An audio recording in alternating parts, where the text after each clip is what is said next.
90% of FPL managers didn't captain Isak last game week, but we did because we trust the process. Make sure you subscribe so you don't miss any future captain picks. It would be rude to not include him on the shortlist this game week. He scored in all 8 of his last Premier League matches. He is against Bournemouth at home. Luckily enough he has the home advantage, but Bournemouth do have a decent defence, and you will see that later on in the video. Palmer's form's not too bad either, and he faces Isak's opponents from last game week, which is Wolves at home. That's a favourable fixture. And while Salah blanked last game week, that was the first time in 13 game weeks we can't write him off, especially against that poor Brentford defence, but he is the only player on the shortlist that doesn't have the home advantage. Before we continue, I do think Haaland is a good option against Ipswich away. I think you either own him and you captain him, or you don't own him at all, otherwise you are risking a low points per million. Starting with the non-penalty stats per 90 minutes, we can see that form is temporary, but class is permanent. Look at those stats from Salah, he towers above the other two players. To be fair, the other two players have very impressive numbers, they just don't look as good in comparison to Salah, and it is impressive that Isak is above Palmer when he gets 1 less point for every goal scored and 1 less point in the XG calculations as well. To be fair, the expected numbers are better at projecting the future return points than the actual return points themselves, so there's barely anything between them, but Isak is still a fraction ahead. That's not the case on the set pieces though. Palmer's on direct free kicks, indirect free kicks and corners, along with penalty duties, so he is the set piece specialist for Chelsea. The other two players are on penalty duties,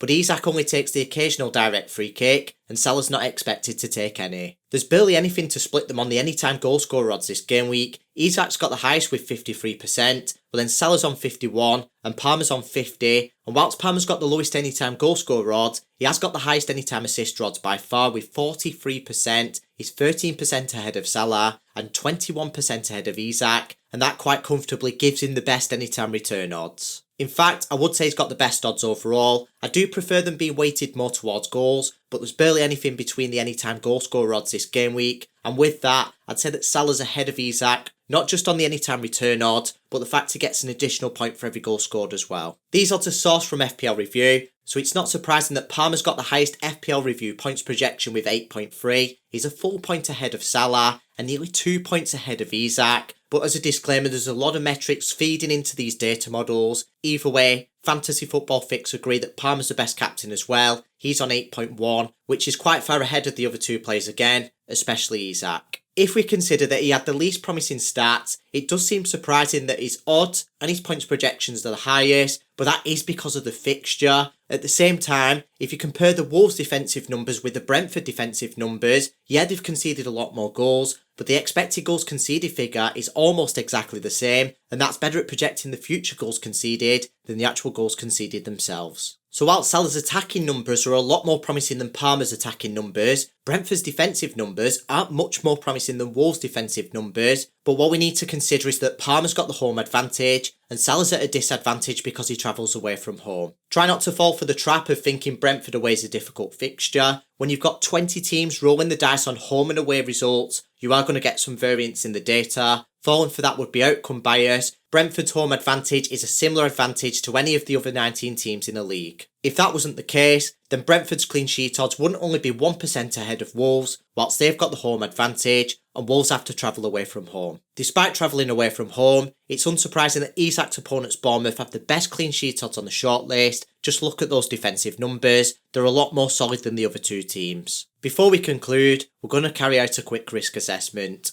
Isak's only getting a few days worth of recovery, but he did only feature for 77 minutes in his last match, so his expected minutes are still quite reliable, but I'm not as concerned about him. He's my least favourite pick on the shortlist this game week, so it's between the other two players. Salah gets an alright amount of recovery with 4 days, and Palmer gets nearly a week's worth of rest. Either way, they're both 90-minute men, and this shouldn't impact either of them. Now it's time to conclude. First of all, when you consider Salah's attacking stats and Brentford's defensive stats, and then Palmer's attacking stats and Wolves' defensive stats, I don't think Salah should be so far behind Palmer on the points projections or the odds. Put it this way, if Palmer wasn't playing at Stamford Bridge, or Salah was playing at Anfield, I would straight up captain Salah this game week, but he's very close between the two of them. Let's not take anything away from Palmer though. His attacking stats are good, his opponent's defensive stats are very poor, in fact they've conceded more goals than any of the other 19 teams in the league, and he's got the home advantage, and that is what just about tips the scales for me. I think the best captain this game week is Palmer. I'm doing a double upload. I'm going to suggest the best transfers for each position, the best fixtures for attackers and defenders,